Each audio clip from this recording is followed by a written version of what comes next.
O bioma cerrado tem variados tipos de solo, mas como se dá a distribuição na paisagem?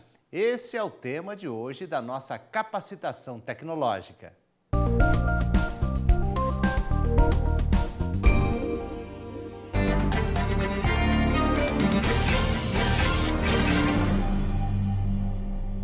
Olá pessoal, na aula de hoje nós teremos uma visão mais detalhada sobre os solos do Cerrado, mais propriamente onde atua o projeto Biomas, na região do PADEF. E nos interessa muito passar não só os tipos de solos, mas as suas distribuições na paisagem.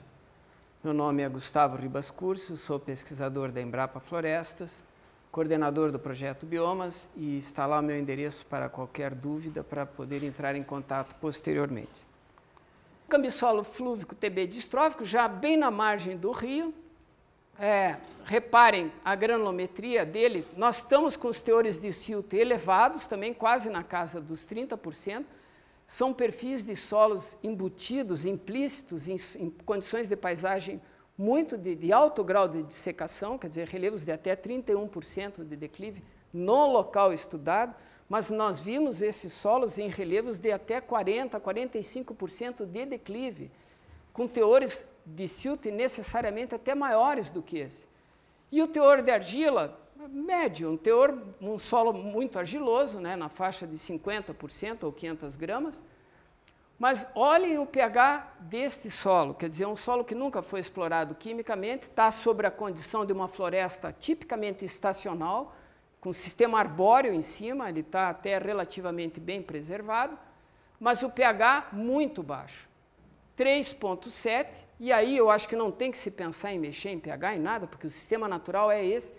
As florestas estacionais que estão implícitas dentro do bioma cerrado, eles têm essa característica dos pHs ficarem comumente entre 3,5 até 4,3 de pH, quer dizer, reativamente extremamente ácidos, extremamente dessaturados por base. E aí você tem uma série de espécies arbóreas, o professor Alexandre, o professor Felipe vão comentar isso nas aulas respectivas deles, mas vão mostrar algumas espécies que se dão justamente atreladas, que estão adaptadas a esse tipo de reação ácida. Então, o carbono continua baixo, mesmo dentro da floresta, é baixo, mas o que está acontecendo? É fácil de visualizar. O teor de carbono deveria estar até mais alto, mas é que o processo erosivo de montante está trazendo fluxos hidrológicos de superfície que lavam o horizonte superficial e impedem a realocação desta matéria orgânica em profundidade dentro do solo. Então, há um comprometimento por um sistema mal conduzido nos subcompartimentos de encosta, começa a comprometer algo que é importante lá embaixo, porque nós, dentro da floresta, nós estamos precisando de carga. É a última superfície de tamponamento. Reparem o que eu vou dizer, é a última superfície de tamponamento iônico. É o solo que está na beirada do rio. É o último potencial filtro, o resto vai para a paisagem, vai para os rios. Indo para os rios, estamos perdendo patrimônio nacional para as águas. Gostaria também de chamar a atenção do sistema soma de bases nosso, que está 0,5, pelo amor de Deus. Então, a gente vê a arbórea lá, a natureza é pródiga, porque ver uma biomassa maravilhosa, como é de uma floresta estacional, em cima de um soma de base de 0,5, é pródiga. Realmente, e é um movimento de geração de biomassa muito mais lenta, então, obviamente, isso vai se aproveitando esse pouco que se tem no solo, e mais o que vem de soluções percolantes de sistemas montantes. A CTC continua baixo, embora alta, perto de um latossolo, que desce em 9 e vai a 9 o tempo todo, mas ainda assim é um sistema de percolação de baixo potencial filtro. E o V%, me perdoem, ridículo, né? 5% é um solo essencialmente distrófico ou ligotrófico. Observem a parte de atributos físicos, a densidade do solo alta, 1,3, e é um ambiente natural dele, isso daí nunca foi utilizado, ele está com esse sistema, mas os valores de silt também contribuem para esse aumento. A condutividade, chama a atenção dos senhores, olhem a condutividade hidráulica desses solos, ou seja, quem pensa é muito baixa, 1 centímetro, evidente que isso muda ao longo da paisagem, mas o fato da gente pegar esses solos ricos em silts e a gente observar essas condutividades hidráulicas tão baixas, está te dizendo o quê? Você, produtor, o que você tem que estar olhando para esse resultado? Está te dizendo que fluxo superficial lateral que vem da encosta não vai entrar dentro, vai passar por meio da floresta, vai passar por cima do solo da floresta. Por isso que o carbono embaixo de uma floresta está tão baixo também, 1,2. Tranquilamente nós poderíamos estar esperando 1,8, 2,4 para essa condição. Nós estamos com 1,2 ou 12, como queira, eu ainda falo do sistema antigo de 12%, mas é um sistema descapitalizado sob o ponto de vista de carga, descapitalizado sob o ponto de vista de condutividade, em alta declividade, portanto, um solo extremamente frágil e é a última, insisto, é a última superfície de tamponamento iônico da paisagem. Está comprometido naturalmente, ele já é comprometido e as erosões que temos acima comprometem abaixo também. Observem a porosidade total de 50% e praticamente a metade está mais ou menos, mas está mais ou menos equilibrado. Não está tão, não é o ideal, mas vejam, é um solo então com uma séria restrição e deixar a APP. Aí uma mensagem já que eu quero antecipar para você, produtor, você técnico, deixar a APP exclusivamente para este solo, pensando no neossolo regolítico que tem em cima, eu diria que é difícil cumprir a funcionalidade ecológica desse jeito. Nós temos que, eu vou mostrar isso mais à frente, colocar essas discussões, mas eu gostaria de chamar a atenção de vocês para observarem esses valores morfológicos, iônicos e físico-hídricos, o contexto que existe dentro de uma paisagem. Aqui na pedosequência 2, nós temos uma conjugação de solos extremamente importantes.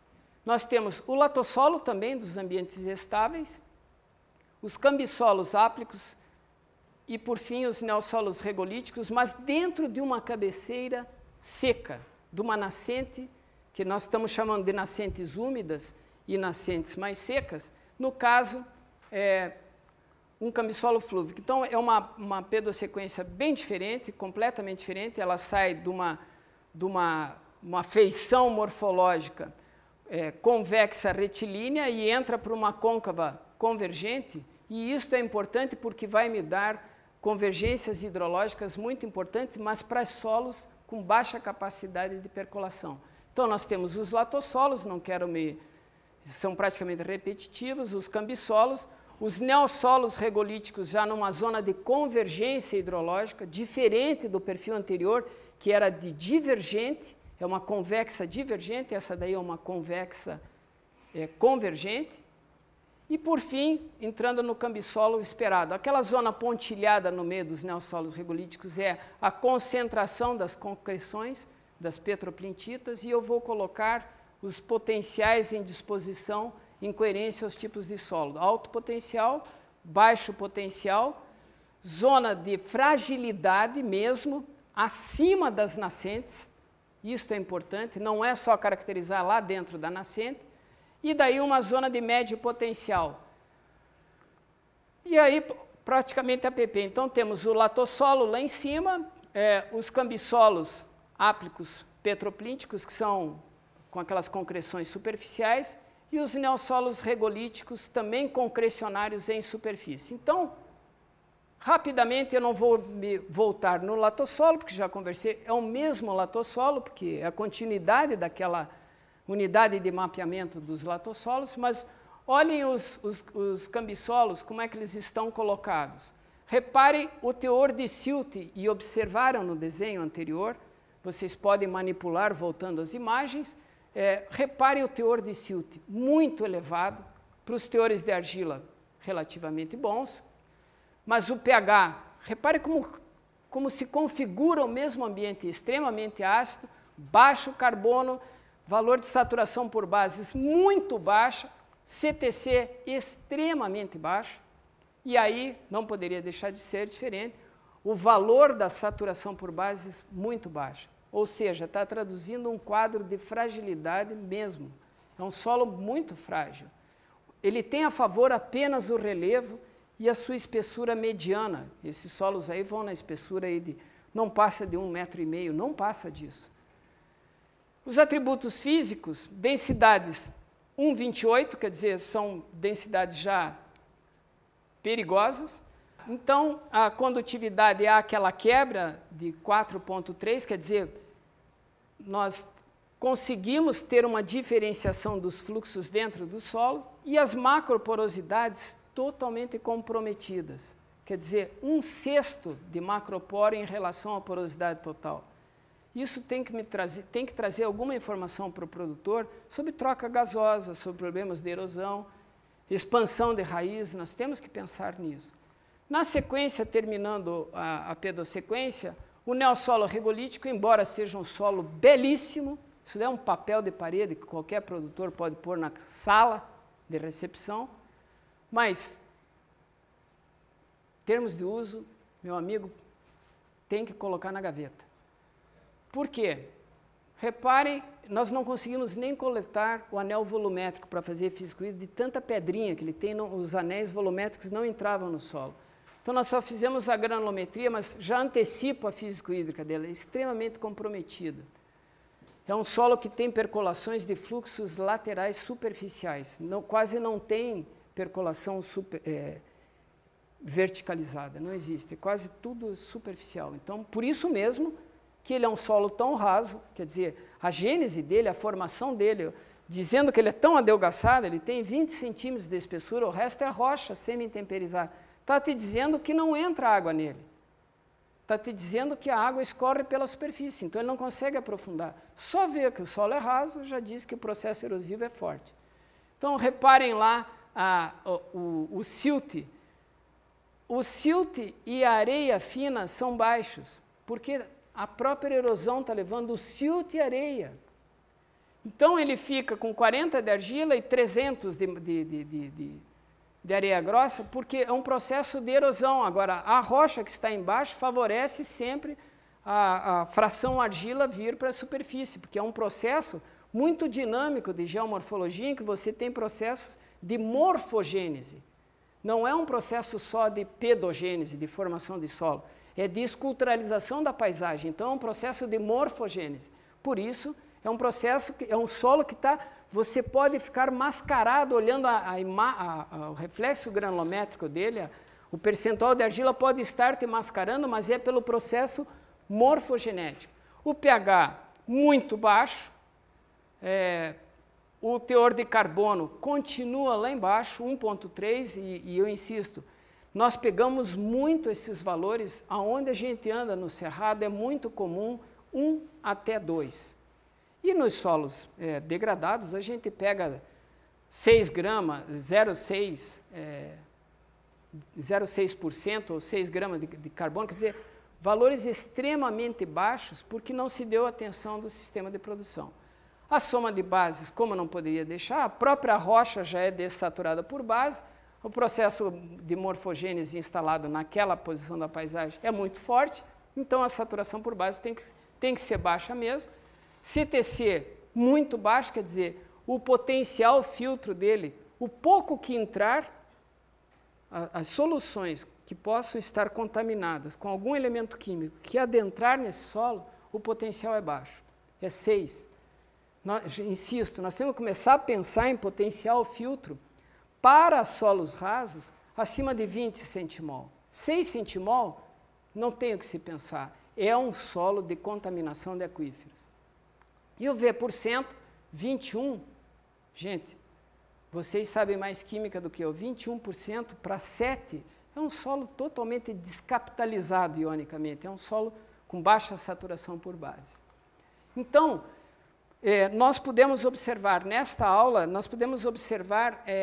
uma coisa muito importante, que é conjugar de forma mais coerente possível manejos dos sistemas de produção que não sejam excludentes ao potencial de uso do solo, e conjugar a questão da produção nossa, demandada pela sociedade, com a produção funcional ecológica. E aí nós temos que pensar em fauna, flora, água, temos que pensar em conjugar esses fatores, mas, sobretudo, valorizando o quê? O produtor rural. Hoje a gente pode observar, ao longo de no Brasil inteiro a gente fala isso, a gente joga muita culpa no produtor rural, e eu não vejo, por exemplo, quer dizer, a legislação cuidando dessa parte, dando atenção, se eu posso dizer, ou chamando a atenção do produtor rural e praticamente nem olhando para o meio urbano. Então, muita coisa, como nós estamos no meio rural, nós temos muito mais instruir o produtor rural a agir de uma maneira mais sustentável. Mas eu acho que nós todos, como sociedades, temos que pensar também o meio urbano. Então, lá na frente, quando pudermos discutir a questão da legislação, nós vamos chamar a atenção não só a questão do meio rural, mas como que nós podemos coadunar com as questões urbanas. Mas no meio rural eu gostaria de deixar esta mensagem, que a rigor, reconhecer, identificar, analisar, fazer reflexão com o que você vê no solo, interpretar as análises de solos e fazer um contexto interativo e interdependente da paisagem é a base para a gente dizer como maneja estas paisagens. Por hoje era isso, muito obrigado, até a próxima.